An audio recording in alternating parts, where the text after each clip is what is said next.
नमस्कार. प्राध्यापक बीज मांगले, जागर टाइम्स मध्ये आपल्या सर्वांचं स्वागत. उपमुख्यमंत्री देवेंद्र फडणवीस साहेबांनीच भाजपची केली वाईट हालत. कशी? टांगा पलटी घोडा फरार. महत्वाची पोस्ट आहे मित्रो, शेवटपर्यंत पहा. टांग्याला झोपलेल्या घोड्याला मोकळेपणा किंवा स्वातंत्र्य हवे असते, जबाबदारी नाही.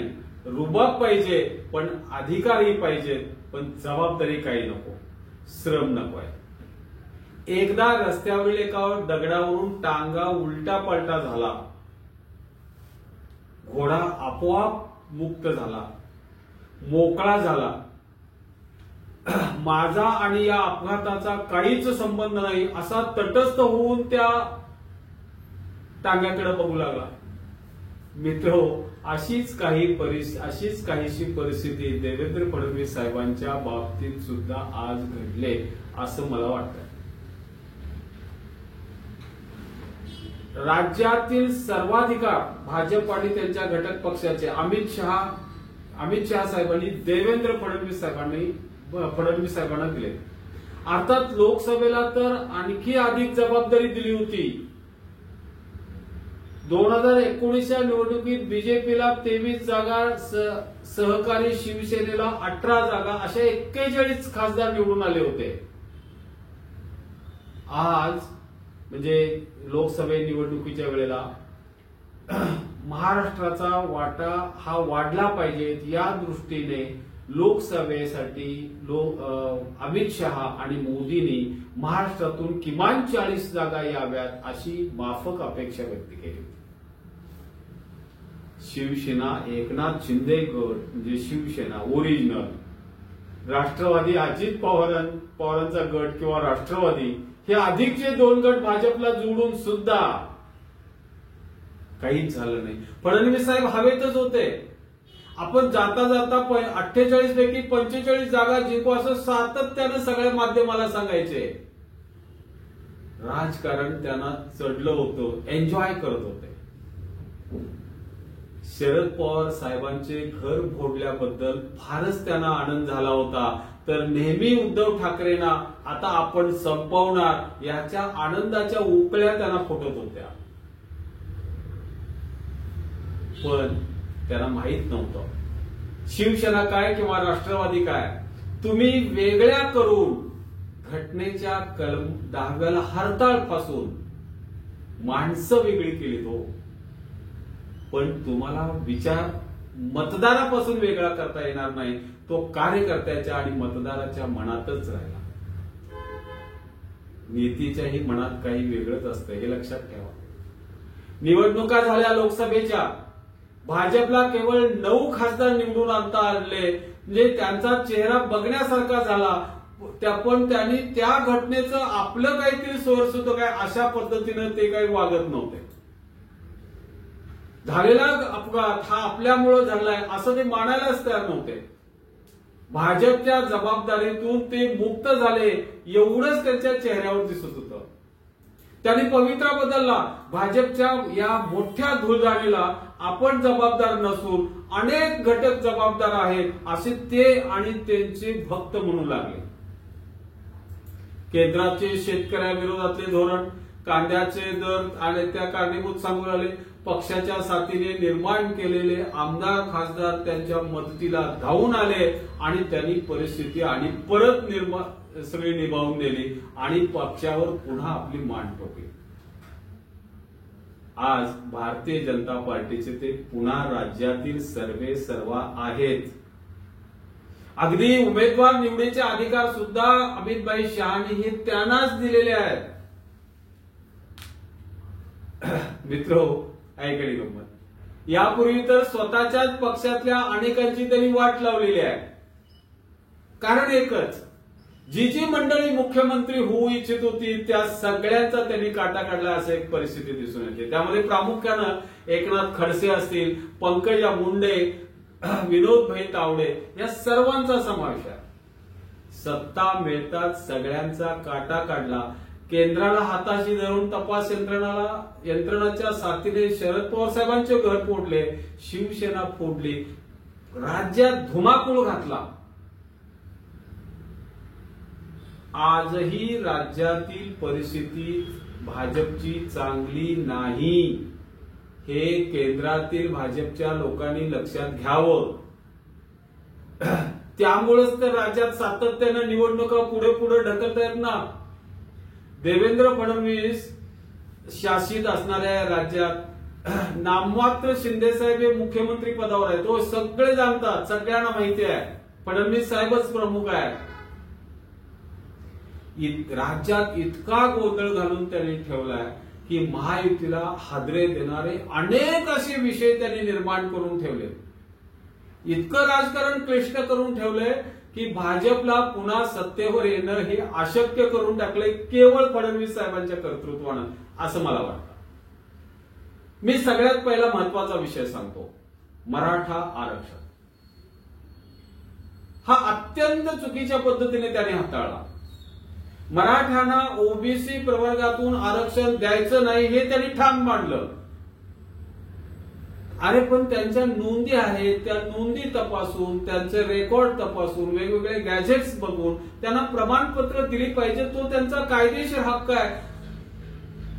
पण सरळ वागतील ते फडणवीस साहेब कसले? त्यांनी हे सगळं नाकारलं आणि जे मागितलेलं नव्हतं ते 10%, 50%च्या वरचं आरक्षण मराठ्यांच्या माथी मारायला लागले. मराठा आरक्षणाला विरोधात ओबीसी समाजाला उठवून बसवलंय. छगन भुजबळ साहेबांना आंदोलन करायला लावलं. आज पूर्वी जो एक जात सगळा ओबीसी समाज बीजेपीच्या पाठीशी राहत होता, आज फडणवीस साहेबांच्या कर्तृत्वानं त्याची पण शक्ल झाली. हे लक्षात ठेवा, तो एक जात भाजपला पाठीशी असणार नाही. धनगर समाज प्रामुख्यानं बाहेर पडला. धनगर समाजाला आठवड्यात आरक्षण देतो म्हणणारे फडणवीस साहेब आज धनगर समाजाच्या बैठकीला सुद्धा जात नाहीत, अशी स्थिती आहे. त्यातही धनगर समाजाला एसटी प्रवर्गातून आरक्षण द्यावं म्हटलं. बघा त्यांनी किती गोंधळ घालून ठेवला. एसटी प्रवर्गातून जर त्या धनगर समाजाला आरक्षण द्यावं म्हटलं तर आदिवासी समाज आज उठून बसला. त्यांची आंदोलन सुरुवात आहे. एसटी प्रवर्गात जर धनगर समाजाला तुम्ही घालायचा प्रयत्न बेकायदेशीरपणे केला तर त्याचे वाईट परिणाम होतील, सज्जड दम दिला त्यांनी. अहो, आदिवासी समाज जवळपास 25 मतदारसंघामध्ये मोठ्या संख्येने आहे आणि 50 जागांवर त्याचा परिणाम होतो, हे लक्षात ठेवा. तो भाजपला एक जात मतदान आज करणार नाही अशी स्थिती आहे. म्हणजे एका मराठा समाजाला फसवण्यासाठी फडणवीस साहेबांनी केलेली खेळी किंवा टाकलेला डाव कावा हा किती जणांच्या वरती परिणाम करणारा ठरला आणि भाजपला कशा पद्धतीने अडचणी आणला याचा फक्त विचार करा. त्यांना वाटतंय आपण फार हुशार आहोत. दुसरा मुद्दा सांगतो, अत्यंत महत्वाचा मुद्दा आहे. शेतकऱ्यांच्या उत्पादनाला दर नाही, किंमत मिळत नाही. पूर्वी मुख्यमंत्री असताना फडणवीस साहेब म्हणजे 14 पूर्वीचे आणि 14 नंतरचे फडणवीस साहेब मुख्यमंत्री असताना 2022 पर्यंत मी शेतकऱ्यांचे उत्पन्न डबल करणार, दुप्पट करणार असं म्हणायचे. पण याच काळात कांद्यानं डोळ्यात शेतकऱ्यांच्या पाणी आणलं.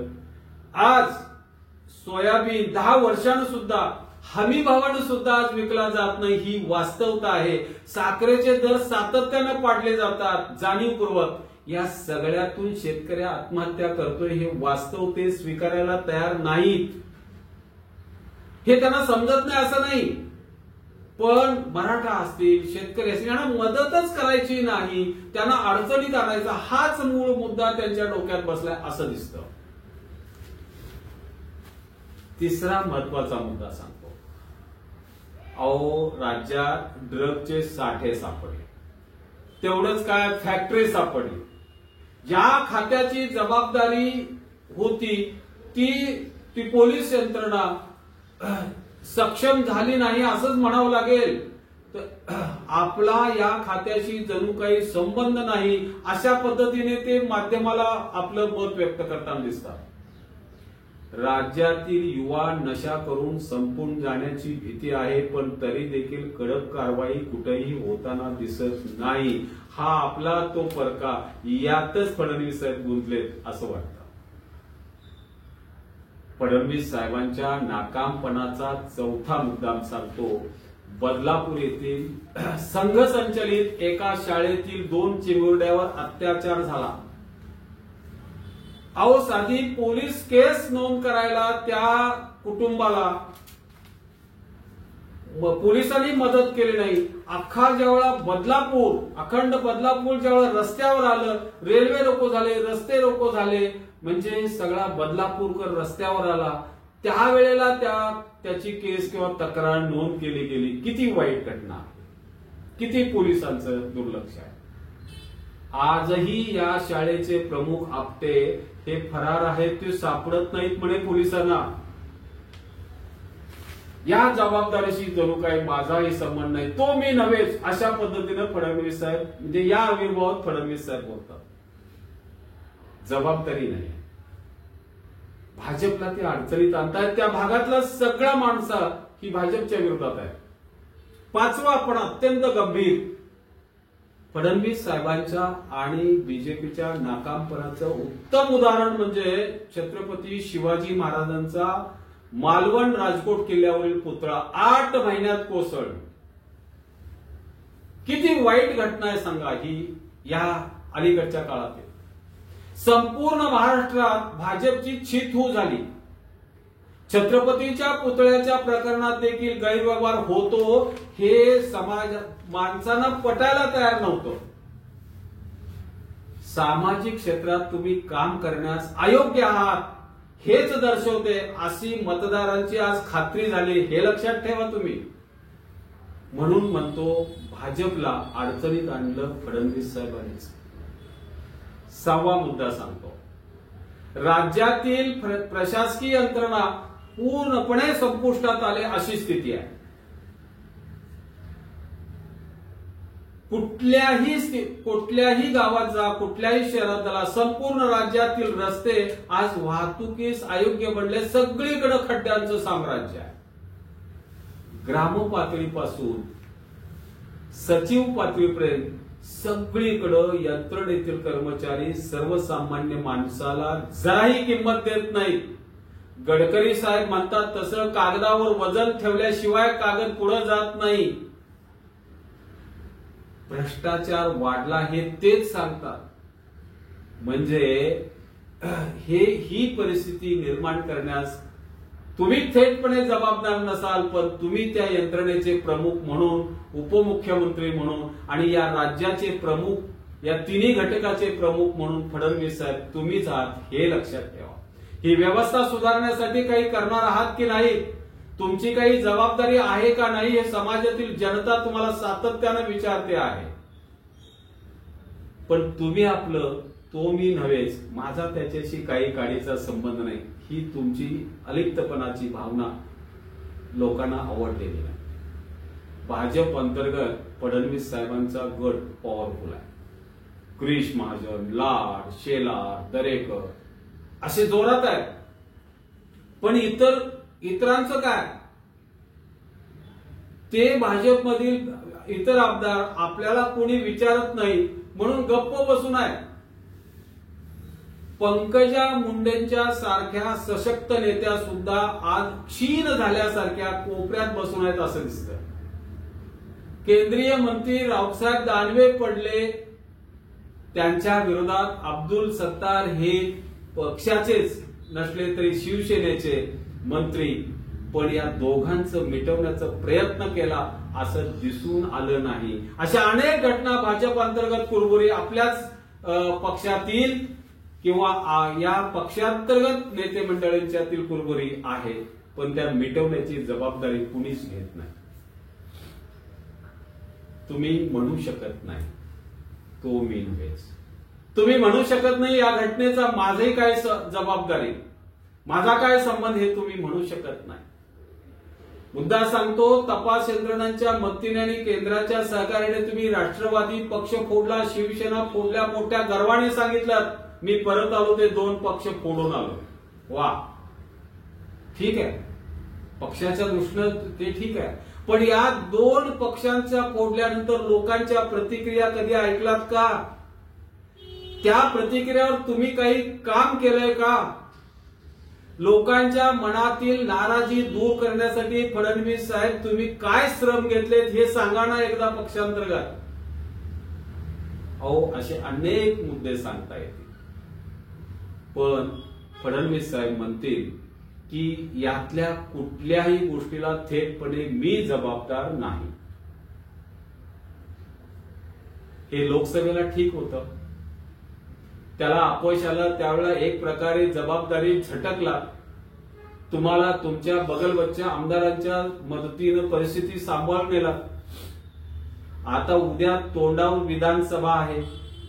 तुमच्या सगळ्या गोष्टी तुम्ही जर दुरुस्त केल्या नाहीत तर भारतीय जनता पार्टी सत्तेवर पुन्हा येण्याची सुतराम शक्यता नाही, याची कुणगाठ मनाशी बांधा. प्रत्येक अपयशाला तुम्ही स्पष्टीकरण देता, ते तुमच्या पद्धतीने देता. वास्तवातील कारण तुम्ही सांगत नाही, ते लपवून ठेवता. दुसऱ्या आपलं ते यश असतं, दुसऱ्यांचं ते अपयश असतं, हे म्हणून चालणार नाही.